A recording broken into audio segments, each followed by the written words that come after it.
Anthony, thank you so much for joining us for another episode of the Starting Over podcast. It is a real pleasure to have you, and great timing with the start of the new year and so many of us thinking about how we want to make changes. And we often think about making changes to our behavior.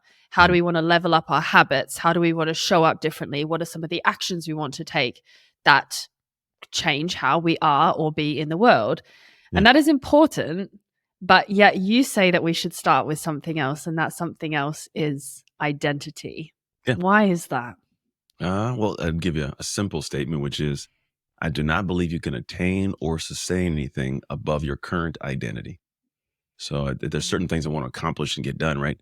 There's certain people that have to embrace actions and habits and patterns that allow you to attain that thing in the first place. And if you do get it, to sustain it over time. And so I know when you talk to habits and patterns and mindset, it's all just, it's wrapped inside of your identity. And all it is definition in my head is who you are when you are not thinking about who you are, your natural state. Like we all have friends that we know and go, hey, what would so-and-so do if all of a sudden, I don't know, a bullet rang out and would they be the person that would run or they would kind of help everybody? Like, you know what they would do because you know their identity, you know how they show up because you know their habits, their patterns, their actions. And so for all of us, we aspire to have things, but we don't look at who do we have to become to get them. And really, Mm, you mentioned already, it's habits, but habits aren't things you do. It's really who you are expressed in the term for us as habits. I love that. And I actually think that's a really great point that you mentioned about sustaining something, Mhm. because I think that's a key piece that we often forget. And actually, there's a lot of research. I spoke recently with Gay Hendricks, who speaks a lot about our upper limit problem Yeah. and how we when we reach our capacity or what we have our underlying belief think that is possible for us, we end Mhm. up sabotaging back into our zone of comfort. And I Yeah. think this is where it shows how important that identity shift is, or that deeper work that is necessary to rewire your belief system Oh, yeah. even. Love that Yeah. word. Yeah. Gay is about, if you fight for limitations, you get to keep them. That's like I think it's something that he had stated at one point. And yeah, if you have a limitation, you fight for whatever excuse as to why you're there, you will get to keep it. So I do agree there. Yeah. Yeah. And the excuses, they get in the way a lot. Yeah. I've got to say, we've all got our whole array of excuses. I put my hands up with this one. I think sometimes my husband is like, yeah, Yeah. that's We probably all complaint do. or excuse. Every one of us has those. I We like the do. word you said of the rewire though, because excuses, I think all those things are just like they're literally wiring. Like think about it this way. We are typically wired to find the negative. Like if I ask, hey, can you take me to the airport tomorrow afternoon? You don't go yes and then find a way to solve it. You're immediately like, go, why can I not? Like we're wired to go find the reason why not, even in some simple aspect like that. And it does get reapplied other places. So the norm for us is to have an excuse as to why we can't do it. And it's mostly because we're trying to avoid a discomfort. Our brain does that. Our brain doesn't like change, right? At a neurological level, it doesn't. So you actually have to do what you mentioned, which is rewire. It's not always easy. I know there's just language and process that I do and kind of focus on that. But you are right. It actually becomes this rewiring. And it's not that hard because all of us, if you think about it, if you think to who you were 10 years ago, it's hard to get back into that mind space. Like I know Anthony in his 30s was a different guy than he is now. Like I can think back to what I used to do and go, how did I even do that? Like, why would I, because I've wired differently over time. So we've all done it, but we hear that and go, oh, it's going to be difficult. No, you've already done it. You just did it. There's two ways to do it. I say you could do it on demand intentionally or when crap hits the fan. For most of us, it's when crap hits the fan. Yeah, that is true. That is true. So in terms of, I'm curious the language around this, because something that I know that James Clear speaks about is when you're looking at having an identity shift, you have to say things differently. So instead, let's say that you're trying to quit drinking Yeah. and you have a problem with alcohol. Perhaps maybe you're not a serious alcoholic, but you know that you often drink to take the edge off and to curb stress, and you Mhm. haven't found another coping mechanism for that. So he'd say, let's say that one of your New Year's resolutions is that you want to drink less or quit drinking completely. Mhm. Instead of saying, if someone offers you a drink, like, no, thank you, I'm trying to quit, you should shift that to, no, thanks, I'm not a I'm not drinker. exactly. Yeah, and it's great language to use. And what's good about it, it plays into the aspect of humans' desire for alignment, right? We like to live our life in a way that makes our words correct, even if it's subconsciously. Like if I go, "Oh, I'm stupid," you'll do things to put yourself in a situation to be able to say, "See, look, I'm dumb," right? Well, yeah, because you did things that would allow you to not be smart, and you said some things you want to be correct. So when you do state something that's anchoring to an identity, which is I don't drink, you're actually going to fight to stay in alignment in a positive way. Now, that's the Yes. end all, right? That's always the destination. Because if you just drank yesterday, we have that cognitive dissonance. When you go, I just drank yesterday, but I'm not a drinker because I chose today. Your brain goes, hold on, you were just drunk last night, you know? So you do have that battle. And the way you overcome that, guy like Alex Ramosi says, you have to outwork the doubts. You have to actually have essentially his core concept there is you have to have proof through actions of what you say you're going to be or are not going to be. So if you say, I'm not a drinker, I don't drink, beautiful. It has to be where you've had situations over many windows of time where you can state that and you avoided it to where now you have that connection and go, yeah, I'm not a drinker. Come on, I don't drink. Like, yeah, I saw you last, yeah, that was last year, right? You can actually fight for that position. But if in some pattern you didn't, you had an action in opposition, you're easily able to slip off the curb there, right? So there's some nuances around that, but 100% the ability is to get to a point where you can confidently say, I don't do that or I am this. Yeah. And it's recognizing that it takes a lot of effort in the beginning Oh, because, tons. especially when you are fighting against that lack of evidence, because you don't know what that new self is like yet. You know, for Yeah. me, even when I started this podcast, I always had problems with around consistency, and I didn't Mhm. perceive myself to be a consistent Mm. person. Yeah. And it kept on showing up. And it does still show up in many ways in my life. But then recently somebody said, but you have done this podcast every week for 2 years. There you go. So now that is evidence to suggest, hang You can. on, maybe I am consistent. Maybe I'm not consistent Exactly. in all ways, but it's enough to Yeah. challenge that underlying belief so that Yeah. it reduces the power of those beliefs, I think, Oh, underneath yeah. that you It hold of replaces yourself. them. There's Yeah. that the concept is that. So I've it's funny you say podcast. I do a daily podcast every weekday, last 800 and now 11 weekdays. I've done a daily podcast, 7 minutes. I rock and roll to say something, right? And somebody goes, man, I want to be able to do that. Because what that has turned into for me, business wise, skill set wise, is it's priceless. And someone goes, I don't have the discipline like you do that. I go, you're missing the whole point. It's not that I'm disciplined, so I did it. I did it to get disciplined. Like you need to Yes. have that thing. So for a lot of people saying, I can't do it because I don't have the discipline, you're never going to have it. If you think about it, like if you want to have a person, I saw like it was a movie and not Samuel Jackson. It was Morgan Freeman was God in some realm, and someone's like, why do how come we don't just give people these patience and this trust? He goes, well, if I want you to have patience, I must give you a situation that creates chaos so you can develop patience. If I want you to be strong, I have to give you difficulties to make you strong, right? If you want to have discipline, I must give you, or you must give yourself a situation to be disciplined to. The problem for most people is they try to be disciplined to the emotion. So when you're trying to develop an identity, you go, I want to be this. It's great, but the emotions will flee. You'll wake up one day and not have the emotion. If you want to be disciplined, you must be disciplined to a plan. Some it's laid To a out. plan. It's the time I do this at this time of day, every day, whatever it is. And you do it against the desire to, like your podcast.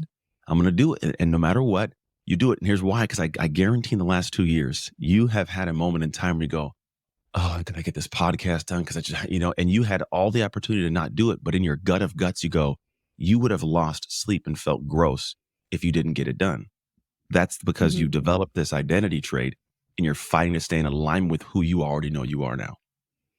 It's so true. And what I will say is that it gets easier. So, in this, for me, in the consistency of doing the podcast for 2 years, it was definitely harder at the beginning to show up every week. Mhm. And then it is now been established more as a habit or a Yeah. routine as such. And of course, there's Yeah. times where I haven't planned effectively, uh, but you're right. Yeah, it was the commitment of yes, I'm going to show up. Yeah. It's effortless Yeah. effort now. It is in the beginning because you're not just battling. Here's funny. When you start something new, you're battling a couple things. One, you are battling this new action that doesn't feel like you. So you're battling your own voice going, this isn't who you are, Shannon. What are you thinking? What? You're like, yeah, I'm not. But like you're working against that. And then also you're battling the people around you. Go, what are you doing? A podcast? What are you to do a podcast? Right. So you have this internal and external conversation. The only thing you can do to shut it up is have a louder voice of action. The loudest voice in the room gets heard, right? So your voice says, no, I'm doing this, and you act on it. And then, yes, eventually it becomes effortless effort because now it's part of your identity. It's an alignment. And here's the thing, it becomes harder not to do it than to do it. And when you get to Mm. that sweet space, not only do you have that thing locked and loaded, you're open and able to take on more opportunity. People want all Yes. these big, vast things in their life, but they can't handle the base foundational discipline to get in front of the opportunity that they want. And so if you're battling this right here, that can't be a dream just yet. I mean, it can, but you're going to have tension not having a path towards it. But the moment the little things become easy, now the bigger things become more frequent in your life. Such a good point. Anthony, I want to go to your story because were you always somebody who was disciplined, who had a lot of grit, who believed in himself? Yeah. Well, always would it base on when you decided to meet me. If you met me at, say, 16 years old, yeah, from 16 on, I've had that. Prior to that, no. I was a foster kid. I got given away as a kid, so I didn't have a sense of self or pride or confidence. I didn't think I was worth very much to the world. My own mom didn't want me, so there wasn't all that. And then I got real fed up one year, like freshman into sophomore year. I tried football for like a couple years. I was horrible at the game, but I love the idea of it. Like it'd be cool to be good, but I just wasn't. I started way too late. And then on top of that, I come from this family where I'm just real. I was adopted by a very poor all white family. My mom was sick and diagnosed with MS, so there wasn't this focus on sports or academics or anything. There was no base of support for us to be successful humans. To be honest, loved my family, we just didn't have that.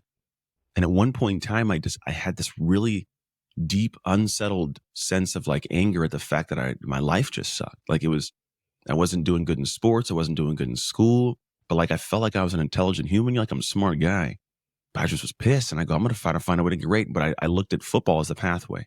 I didn't know how, right? Because I wasn't a guy that had that background. But I realized, well, if I look at the guys who are doing what I want, they playing on TV and doing well, they must do things. What do? What they do, they lift weights and they run routes and they do this kind of stuff for football. And I go, do I do that? No. Are you the guy that does that? You're not. How do you become the guy that does that? Simple answer. You just do it. And you do it ugly. That's the pathway. Everybody's like, how do I become Yeah. whatever it is? There are a million books on how to become a millionaire. You don't have to have the right one. You just have to do whatever one of them tells you to do. It is that simple. But people are battling the sense of alignment. We want habits, but the problem is you can't adopt a habit if you will not accept that it might be who you are to do that habit, right? So if you want to be the next, internet millionaire, right? Make this thing. Well, if you go, I don't build websites. I don't use technology. Well, you won't even adopt the fact you are the kind of person that does that. How do you expect to have a habit doing that? And so a lot of it is we're battling our sense of who we currently are. And we're not willing to give that person up to build who we need to become that does the things that give us the things we want in life. Such a good point. Such a good point. And so many of us find ourselves in that. And that is probably the daily challenge. But I'm hearing what you're saying about taking the opposite action. Yeah. It's almost like if you have the call, let's say anxiety is sounding its inner alarm because you're fearful of approaching this new situation, getting a promotion at work, putting yourself forward, finally starting that book that's been on the back of your mind that you should do. You start feeling anxious. Your inner story is playing out like, who am I to do this? I don't know where to begin. I don't know the steps to do this. And all you want to do is withdraw. And you feel that inner pull to withdraw. And I think we've all been there where you go, oh, okay, I want to retreat. And actually the challenge is in that moment, how can you dig deep and take the step forward? Lean in. Quick pause. If you're a regular listener to the show and you have found value in these episodes, I would be immensely grateful if you pledged your support. Reality is, podcasting is not a free venture. There are many behind the scenes costs. But with your support, you'll be able to help me fuel the growth of this podcast and keep bringing you bigger and better guests each and every week. And of course, the signature honesty and real talk, which I'm known for. So if you'd like to say thanks and support the show for less than a cup of coffee per week, you can click the link called Patreon in the show notes. Thanks so much in advance, guys. Back to the episode. Yes. There's actually a mental process that I talk through. I call it the identity loop, because this is really like how our functioning works. Imagine a loop and it has these circles. I think it's like 7 circles. And the top circle is your identity. If I was to ask you, hey, Shannon, who are you? You tell me I'm this, and this, right? Totally cool, right? That's fine. We all have those ways we describe ourselves. But that identity you have, it does lead to a sense of beliefs. There's certain core beliefs you have about yourself, the world, that are they're just there. How they got there, we're not going to go on there just yet. Then we have the beliefs that lead to actual thoughts, right? The thoughts that you have from the beliefs. If I believe that, something's possible, my beliefs lead to thoughts of possibility and opportunity. If I believe everything is, woe is me, then I'm going to have thoughts in that direction. Those thoughts lead to our emotions. How I feel about a situation, about myself, entering the world each day. Those emotions are interesting because they are the fire behind our actions. They are what move them. If I don't feel like emotionally willing to do, I'm poo buddy and I'm in a bad mood, right? I don't take bold, confident, strong actions. But if I have the emotion of like, you got this, Ant. Yeah, right. I take bold actions. No matter what happens, those actions, this is the next stage of it. You act in some way, they create outcomes. More of something, less of something, a failure or success. They create the outcomes of our life. And then we take the outcomes and we took a look at them and we go, how do I feel in the environment, internal, myself, about myself, and external? What environment am I living in? Do I have a nicer house, nicer car, better relationships? Do I feel better about myself? Those things fuel us in terms of like a direction towards the identity being anchored again. So for example, if I say I'm stupid, I identify as a stupid person. I believe I'm dumb. Yeah, you are stupid. Oh man, it sucks you're stupid. Poor action. Gosh, see, I suck. I lost at this thing. See, I can't do anything right.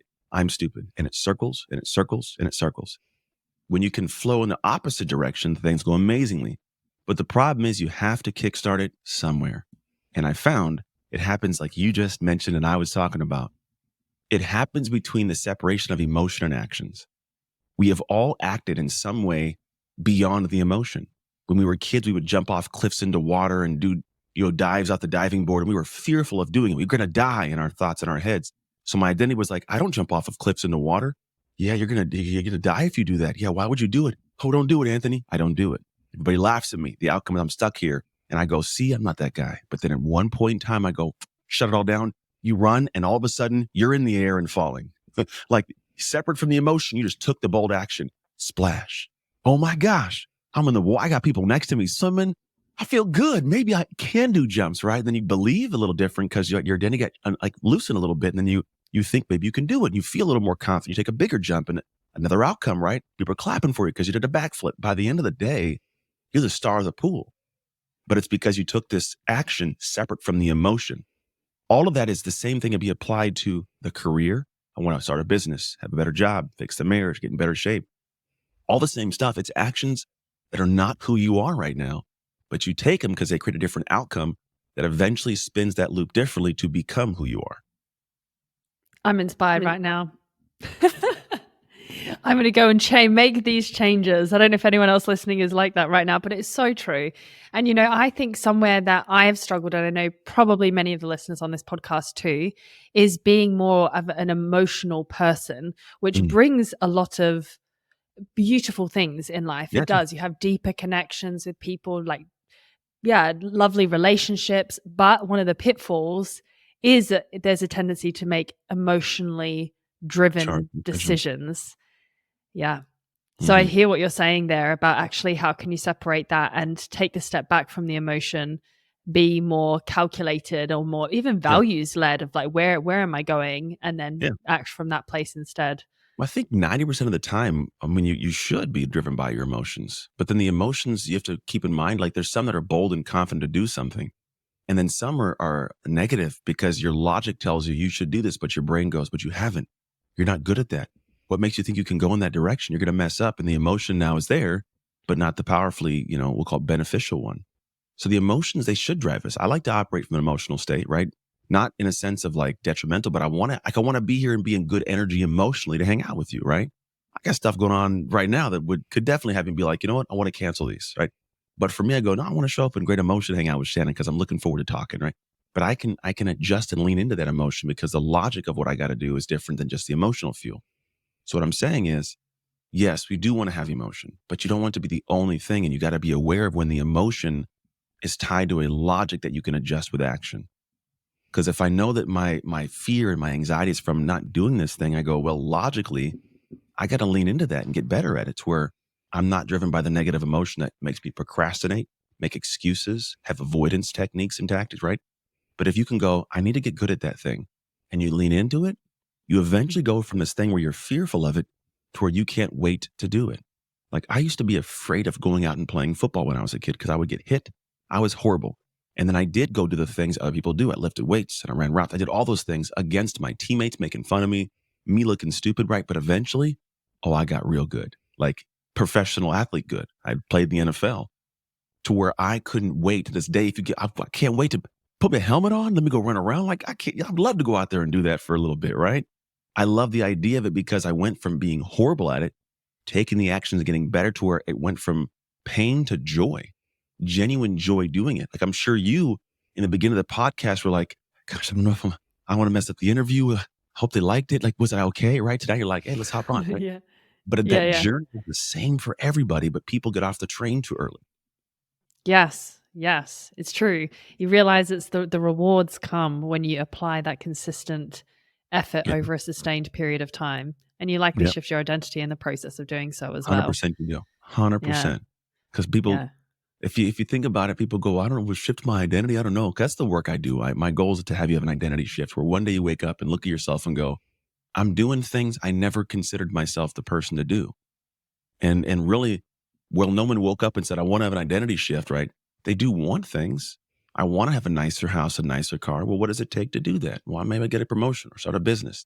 The things you have to do on a daily basis, they're going to tug at your soul unless it's who you are to do it. So if the same actions that me and you have to do to have a great podcast, and you eventually get to the point of loving doing it, easy for you. But for me, I'm always afraid of it. It's apprehension and it's anxiety. I'm using willpower. Eventually, I'm going to stop and you're going to keep going. And I'm going to look at you and go, how did you do that? How are you so great? I just fell in love with the process. Cool. And then once you fall in love with the process, it does become your identity to do it, to where you can actually say, I'm a podcaster. Like I bet if you go to places where you meet people the first time, what do you do? I'm a podcaster, right? You could say that with confidence, but it's because you did those different pieces of work. So everybody's looking like the new year coming up. How do I lose weight? Like, yeah, become the person that says, I'm a gym goer. It's what I do. I go to the gym. Okay, cool. Well, I eat healthy, right? I'm a healthy eater. Okay, cool. It's what I am. Not I'm trying this, because trying just a built-in excuse, right? But the thing is, you're going to start not feeling like it's who you are. The only thing you can do is do the actions over time. And one day you'll pop up. You won't be able to pinpoint the moment in time, but you'll wake up and look back and go, oh crap, I'm a podcaster, right? I bet you can't think of the day that you all of a sudden were like, oh, I'm a podcast, right? No, but if somebody looks at you now, you go, hey, I'm a podcaster. What day did that happen? I don't know. It just happened, right? That's the thing that should apply to people's lives. So true. Yeah, I love that. What is one of the biggest identity shifts that you've personally had? Oh, that's a good one. That I am the common denominator in all my problems. There's the ego for all of us that wants to keep our identity safe. Everybody will say like, I'm not perfect. But the moment you point out an imperfection, their ego fights you on it. I'm not perfect. Oh, what do you mean I'm not good at that? Like, and it's just this thing because I don't want to feel bad. And the thing that ends up happening for me is I realize that a lot of the things that were in my life were there because I put them there or because I allowed them to get there and won't remove them. And so that shift from me feeling like to point out an imperfection was a problem became the core benefit to me, because now I can look at it and go, oh yeah, I did do that. All right, let's stop it. And then we're done with that, you know? Or if I'm letting it happen, I'm like, yeah, I'm done letting that happen. I'm done with it, right?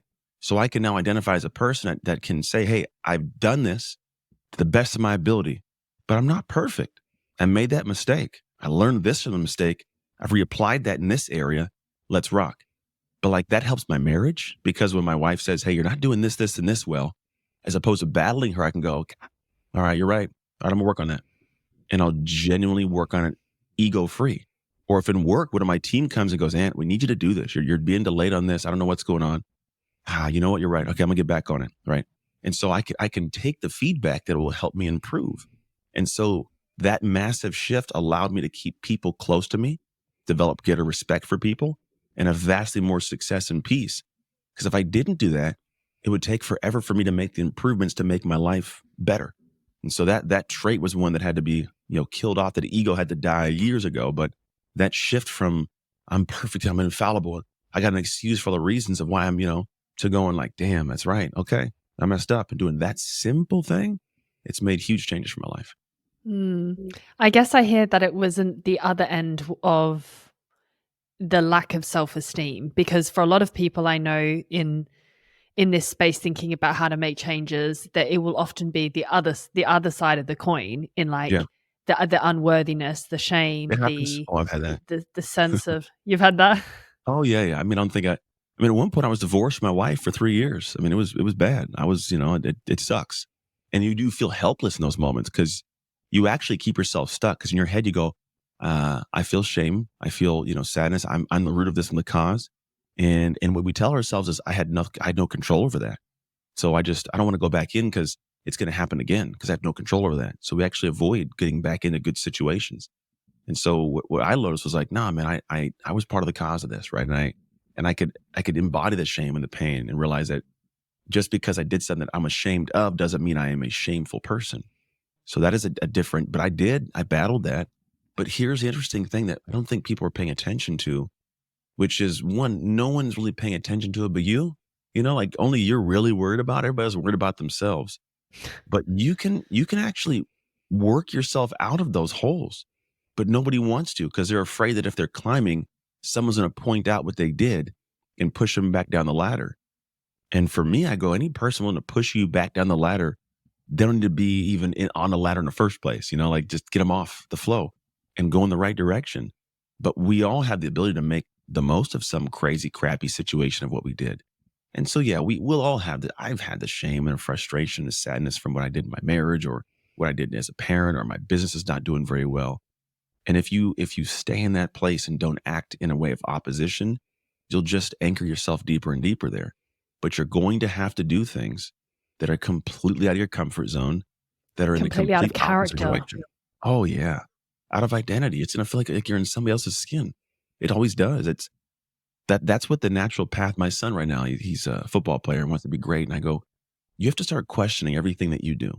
Because if you do anything and it feels comfortable where you're at, because you're not a world-class athlete, you should have a red flag saying this isn't good enough. Not saying you're not good enough. I'm saying that isn't good enough. And so you got to watch yourself and film yourself and test yourself and ask yourself questions.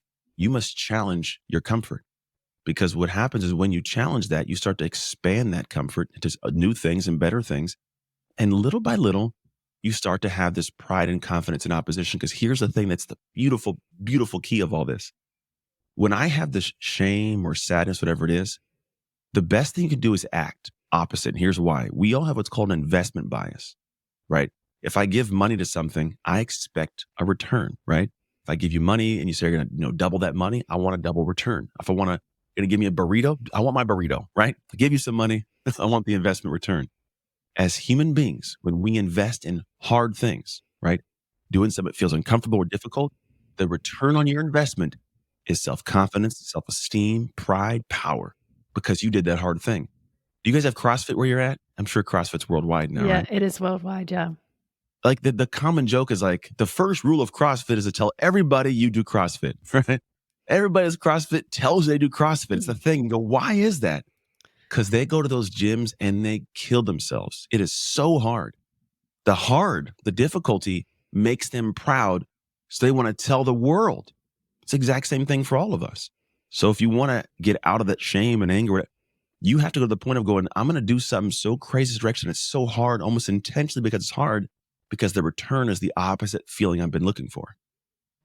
Such a good point. And it makes me think if I was to reflect on the things that I'm most proud of in my life to date, there are a couple of things that stand out. One was getting into a ridiculous university that I never thought I would be able to get into back That's in the cool. day. And secondly, winning this legal case against my ex-partner who was narcissistic, and it was a really difficult battle for a couple of years, and got sole custody of our son, permission to move to Switzerland from Australia. And both of these things were really challenging, very emotional. And I look back and I go, wow, I'm proud of myself for that. I'm proud of the person that I became in the process of doing that hard thing. Is it the same for you if you look back on what you're proud of? Oh yeah. I mean, I have a lot of mistakes I've made, and I'm very confident in my humanity now because I tell people you shouldn't tell anybody how to run the race until you've crossed the finish line. Like I don't come back and teach people from places of things I'm going through right now. I'll share with you what I'm doing, but the advice I give is perspectives on paths that I've went down, made a ton of mistakes, crossed the finish line, looked back and gone, you know what? I shouldn't have went left there. I should have went here. I should have done that, right? But if I'm in the race and I go, I'm making a left. Hey guys, make a left. We're all making a mistake, right?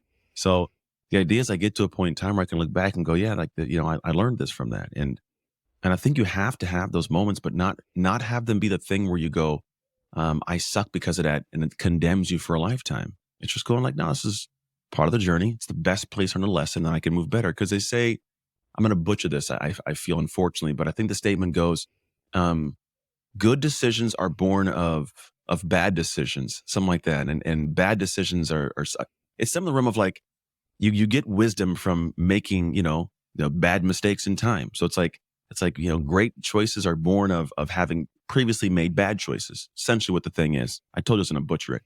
But in life, we make bad choices. We do bad things. And that's just part of how we go, okay, cool. I saw that. I don't want to repeat that. What did I learn? How do I reapply this and do something better? And that's the depth of journey we should go through. But we all feel like we got to hide that, not talk about that.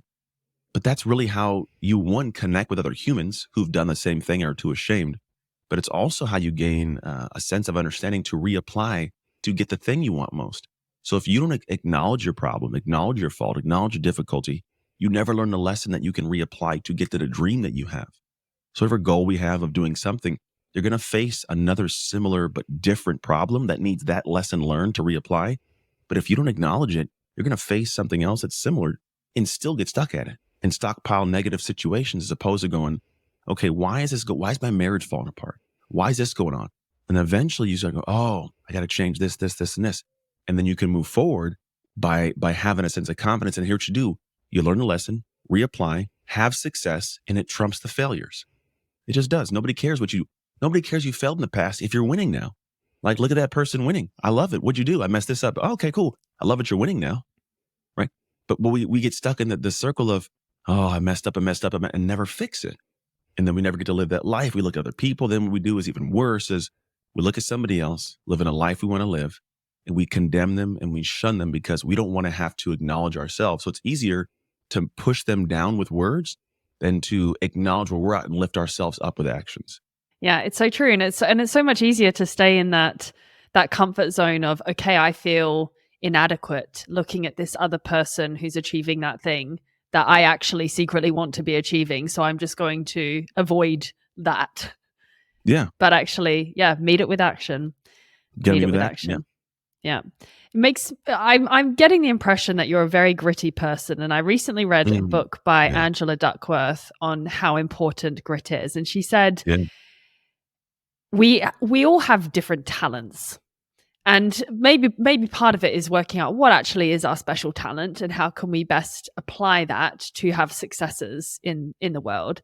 But she says, in order to have skill, you need to have talent and effort. So talent and effort will make skill, but that's not enough. You need to have skill and effort in order to have an achievement. Yeah. And I think this links so much as well. It's that idea of like recognizing that you really do need to take these bold actions to be able to get to where you want to go. And it has to be sustained. Otherwise, you will never make it. True. Because you can't develop the skill unless you go through the journey of developing the skill. If it takes 10,000 hours, they're not fun hours. It's like I saw recently a video of Ed Sheeran on a TV show because he has an amazing voice. And he's talking about how people think he was born that way. He's like, no, let me play you a song. He has this song in his I saw that. Right? Of him like, I'm like, oh my, but that's the reality is those 10,000 hours, they suck. And the only way to get through them is to have and or develop grit. But like we said earlier, you don't get disciplined by just waking up one day. You get grittier by doing grittier things. You described me having grit, but it's like there's a certain part of me, don't get me wrong, I'm in a joyful space. I love my life. I'm in a happy place right now. But there are definitively times where I go dark, not in like an evil way, but like I hunker down somewhere and I grit through it. I clench my teeth and I'm going to win. Even if it's just me in my mind, I'm going to win. And that was developed over years of doing that. I was subjected to situations to have to stick in. And when you stick in, you get that little piece of that muscle of grit. And I can hold that, put it in my pocket and walk around life. And then at some point in time, life gives me another situation that says, hey, I need you to deposit that grit because I need something else of you. And I go, cool, here, plug it in, let's go to work. And I put that grit coin down. I invest it. I keep pushing. I get more back. Right. So the more I give, the more I get. And it's that dance. And eventually it becomes, even like we talked earlier, it becomes effortless effort. I'm giving the same effort as somebody else, but because I have developed this muscle, it feels lighter to me. Because life, it's like, it's always, people go, I'm going to wait till it's easier. I want to do this and then it'll eventually get easier. I'm going to do this and it's eventually get easier. It's eventually get easier. It doesn't get easier. I got a son in college right now who's like, Dad, college is kicking my butt. And I go, good. Just so you know, it doesn't get easier. But I had, hey, listen, you get stronger. I said, what you're doing right now, I could do that in my sleep, bro. But it's not because I'm better. I'm just stronger because I did that for years and I stayed in the pocket. I built that muscle. So it's not like it's easier for me because the work itself is easier. I'm just stronger. And the strength came from repetition and doing the thing, developing that grit. I'm curious how you suggest people to process their failures or where they've messed up, because we've spoken of like the importance of planning, right? And this growth doesn't happen by chance. You have to build in some kind of strategy to reflect on where you've gone wrong. Heck yeah. So even on a practical level, even how you would organize this in your life, what would you do? All right, there's levels of failure. There's actually 6 levels of failure. You're having me go into the ethers of my my training. So the things I'm talking to, I've codified and simplified into actual frameworks.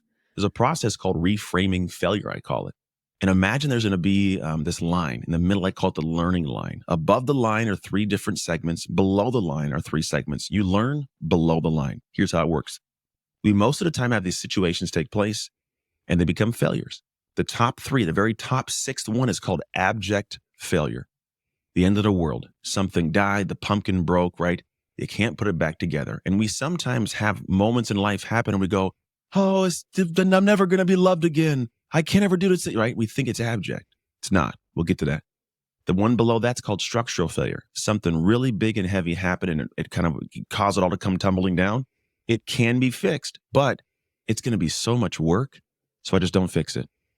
Then you have what's called glorious failure. This thing's going down. The ship is sinking. I'm going to smoke a cigar and watch it burn, right? Those top 3, they become emotionally painful to the level of people avoiding them. I don't want to talk about it. I don't want to think about it. I just want to avoid it. I'm going to go drink it away, drug it away, sex it away, right? I'm going to distract myself. I'm never going to focus on it because it's too painful. So I never learn a lesson. Then you have the learning line. Below the learning line, it's what's called the common failure. It's the reason an apology was created. I'm sorry I messed up. Why do we say I'm sorry? So I don't do it again. That inherently means I looked at it, I learned, okay, don't do that. I am sorry, it won't happen again. Simple. Below that one, you have what's called version failure. Now, version failure is the one where like we try something, like the iPhone 15 exists now, right? Because we tried iPhone 1 and they learned something and they went back and they reapplied it because they learned what should be done better. Let's take the button off. No button, change the screen, the thickness, the battery, over time, the versions get better and better. If they go, I put this thing out, some people didn't like it. No more iPhone. We'd never have the iPhone 15. Yeah. Then you have that what's called predicted failure. I think we should all live in this space, meaning I'm going to do something and I know for sure something's going to go wrong. And when it goes wrong, I bring me to that problem because I know that I'm going to intentionally go into it and go, look, I'm going to try the best I can. But I know I'm going to make a mistake. And when I do, I'm going to learn and reapply. Here's what a mistake happens for most people. They try to get a promotion. They don't get it. And they go, it's the end of the world. I'm never going to do it, right? They get abject failure in their head. I'm never going to get promoted. The boss, I'm going to quit this job because it sucks. They put it way too high. Or they call it structural. I'm never going to get there, so why even try? And they become a cancer at work. Or they go, all right, this version of me did not get that job, didn't get the promotion. Hey, boss, what did I not do? What am I not doing? Where can I improve? Where can I improve the version of me to reapply, right? Or maybe they go in and go, look, I'm going to go and try for this gig. And I know for sure that like I can, but I'm sure there's some areas that if I was supposed to have the promotion, I'd already have it. So obviously there's probably some reason I don't. Let me apply, find out what's going on. Predicted failure. When you live in those spaces, ego-free, you learn things you can easily reapply to something new because you're going into it knowing there's going to be a place to improve. So a lot of the people listening, they're just taking most of their failures and putting them above the failure line. That the learning line is a failure. And so what happens is everything that happens to them, they go, oh, it's the end of the world. I can't learn from this. Why even try? I don't want to feel bad. And they don't realize that that's never where it's supposed to be, honestly. It should be below the line. You try something, doesn't pan out. What version of me needs to be improved? Where should I have predicted something was probably going to go wrong? And if it did, what did I learn? And then reapply yourself. When you live in that space, failure actually becomes lessons. But if you don't do that, then it's just pain. Hmm. And then in terms of reflecting on this or revisiting it, is this something you would do in real time? Like, Oh, you let's say can. when you had a period of time where you said your business wasn't going very well, now it's doing Yeah. better. Mhm. How would you reapply those lessons on the daily? Oh, yeah. So I have people that are around me. I think there's a guy named Tim Murphy says it's hard to see the label when you're inside the jar. So we all do things and we don't realize there's a way we're functioning that's part of our identity that's usually blind to us, right? That we just do. And we don't see it. So we have to have other people point it out sometimes to show us the chink in the armor, right? That's providing the process to our failure. So sometimes we can't see it. We got to ask other people. And so you can look at old things, old situations, old failures. You can extract the lessons even now that you might have made so bad in the past that you can go, oh, well, that was why my relationship failed. Okay, maybe I should stop doing that, right? It could have been 10 years ago, but you can learn it now. And then you can also go into the point of going, this is happening in real time. I tried this. It didn't work. Why didn't it work? And you can create something that makes it feel better to sleep at night, or you can go, I'm going to ask somebody who is who's in a position that loves and respects me enough to tell me what I need to hear, not what I want to hear. And I can hear the harsh truth, make the genuine correct action or change, and fix it. And so you can do it in real time by yourself being very, very objective if you can, which is hard to do. And or Yeah. have people that are around you point the thing out and go, oof, all right, that hit me in the heart, but you're right. Okay, let me try that differently now. But Yeah. you can't be attached to the outcome because if you are, you're going to have your ego get eaten up as opposed to attaching yourself to the efforts. When you attach your identity to the efforts that you take each day, there's no problem taking feedback because you're going to be the person that applies the effort to fix it. Great point. It's like what you said before about falling in love with the process as well. Yeah. Yeah, you got to do that. That's not easy to do, but you have No. to. You have to find a way to love the grit of it, the dirtiness. You have to enjoy the part of it that comes as like an internal pride from nobody else. Here's the thing. I have this brand called Dark Work. I got the shirt on. I got the cup. Right, this is my actual brand. It's in the direction of identity. I find that people don't wake up and go, I want to make an identity shift, but they do connect with this language. When I was 15 and I sucked at football, I had to subject myself to a window of time, which I call a dark work experience. Why experience? Because we're all wired neurologically and psychologically based on our experiences. The way I see, the way I feel, it's all based on how I process in my brain connections. And so I did it unintentionally back in the day. I was like, I'm going to start doing all the things that football players do.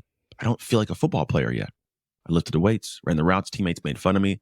But after 7 months of sticking into it, developing grit, staying in the flow, looking at things as just, version and predicted failures, I kept showing up and kept showing up. When I got to the football field the next season, I had what's called a dark work mentality. I called it a dominator's identity. But here's the thought in my head. I've done too much work in the dark to lose in the light. That was it. I had done too much that you didn't see, that you weren't part of, that you didn't celebrate. No one gave me high fives. I was in the dark behind the scenes killing it. And because of how hard I know I pushed myself, when it's me and you on the line, you don't get to win. You don't even know why you don't get to win, but I'm going to fight tooth and nail to get this W, no matter what the W is. And for a lot of individuals, they want that feeling in the defining moment, but that is earned in the dark. So when I talk to folks and I talk about what do you want to accomplish, this next year shouldn't be about going big. It should be about going really, really small, but in a very big way. When you do that, you make these dark work deposits we talked about, right? And you get to draw on those deposits. I say draw on your darkness in those defining moments. The sales in the line, the jobs in the line, your health's in the line, and you fight differently because you don't want that investment to be worth nothing because you spent the last 3, 4, 5, 6 weeks, months, years diving in and killing it in this area when no one was giving you high fives. In fact, people might have made fun of you while you were doing it, but you show up and you fight differently and you become somebody different in the process too. And you build your confidence in that so much. all day long. Oh, Ho- it's guttural. Isn't Yeah. it? It's keeping the little promises to yourself. And also All that's along. probably reiterates what you said about going small too, not Yeah. extending yourself too far. So then you Yeah. have a recipe for failure. Yeah, really do. You have to find something simple, 20 minutes a day and do it. It's as much as it sounds like it's nothing, 20 minutes a day of something hard is hard still. And you got to do it. But when you do it, you're doing what's called dark work, unsexy, unseen, difficult stuff that develops a pride and really a true skill in an area. So not only do I have the skill set I've been looking for because I've been doing the work, I have this dominator's identity of which I'm going to show up and dominate the situation in a positive way, right? To dominate means to govern and to control. I can dominate my morning meditation routine, really, right? But the idea is you do it every day. You're not doing it because you feel like it. You're doing it because it says on Monday at 3 o'clock in the afternoon, I do this. Also on Wednesday, also on Friday, and you do it. And because you did it, you feel better about yourself and you get a skill set and you keep on doing that. But you don't do it for likes on social media. You don't do it for a cool story view. You don't do it because your wife is saying it's cool. You don't do it because your kids. You do it for you. And then what happens is what you did in the dark, no one saw, but they cannot miss the shine of your light in the light. Beautifully said. I want to come up to a sort of summary here about this idea really of shifting our identity and bring it down into a very practical Okay. terms here for somebody who is saying, okay, but I don't see myself in this way. I can't Cool. see myself as a successful business owner yet. I can't see myself as a 65 kilo. I don't know what the I goal got is for you. people. Yeah. But how do we drill this down into very practical terms? Easy. I'm gonna give you 3 simple steps that are simple but not easy. This is actually the work we do. We put people through like 90-day experiences, definitively like this. And it's not like this, we're gonna go to Thailand. Like it's an actual, you're gonna subject yourself to your own plan for your own purposes over 90 days. What you do is there's 3 steps. The first one is you must respect the light, which means you must respect, which is to have admiration for the thing you want most, know what it is, clear, so you know when you're gonna cross the finish line, have it so picture perfect in your head that you can give it to somebody else. They can see it. 2, figure out who has done this already and what it takes to get there, because you may not like that person, but you got to respect that person, because we all know people that we don't like that have what we want and we don't pay attention to them, but you should, because they have it, right? Figure out what you have to do. And then third thing is, what is the actual thing you're missing? What's your work to do? What's your label on your jar? That's respecting the light. Now that you know, the second thing is you must design your dark. When I work with people, we design out literally in their calendar. Based on we figured out the things that are your habits that you must have to develop the identity and the achievements that you want, what is it like to make the plan for that? The actual tactical, tangible plan in your calendar that's designed for all the pieces that you want as part of your identity in the future. You put it in place, then we go dark, an action day. When do we start? Boom. The third part of it is, it's called emerge. At some point, you must emerge from this window of time and take action towards the vision you said you wanted to accomplish. Maybe it's you want to run a race, a marathon, you want to launch the business, get the promotion. Beautiful. When's the date for the race? When are you going to launch the business? When are you going to ask for the promotion, right? Now we act on it. And what happens is in those moments, you get to do what's called compete with conviction for what it is you want most by getting to a moment that's a defining moment. You'll know when you're in it because your heart starts racing, you start sweating, you're like, all right, what do I do? You draw in your darkness now. In that moment, you know you've done 90 days of just straight get down work, and it's been hard, and you fought and you battled yourself and you had pride in those moments. You get to pretty much borrow on that and apply it in this moment and draw on that darkness, and you get to succeed. If you look at all the best athletes in the world, when the game's on the line, they're not bet. They're going like, "Hey guys, we can do it." No, like they're quiet. They're you can see like they're settled inside. Like their eyes are somewhere else. Like they're just monsters. And what it Very is, present, very no, focused. they're not with us. They're with the years of preparation. They know what they've done. When they go out to their mind, they don't have to say it, but what they're feeling is, I've done too much work in the dark to lose in the light. And that dark Mm. work that they did is the reason they get to succeed right now. Yeah, beautifully That's how you said. do it. Yeah. So we've got the steps now, Anthony, and a lot of inspiration. I hope everyone listening is that you're going to take away a lot from this conversation and know that it is just the small, consistent actions in the direction that you want to go. You have the clear vision, you break it down, and you will get there. You will get Yeah. there. Yeah. Just Yeah. said, thanks, Rob. There's no shortcut, because all the things we're talking about, the dark work, it develops the identity. Because really, we all have an identity because of things we chose to do. We didn't plan them. We just started doing things because crap hit the fan. For me, when people are in front of me, I go, look, I know you want a mindset, you want to strength, you want to feel confident, beautiful. We just have to choose the actions that will lead us to that level of confidence. But do know the actions you choose, you will feel unconfident in the beginning. 100% you should, because you don't do that. But if we can figure out what will be the thing that leads you there, cool. Now we know what unconfident actions to take that develop the identity and the achievement you want. We got it. Perfect. Thank you so much, Anthony. It's been a true pleasure Welcome. talking to you. Welcome.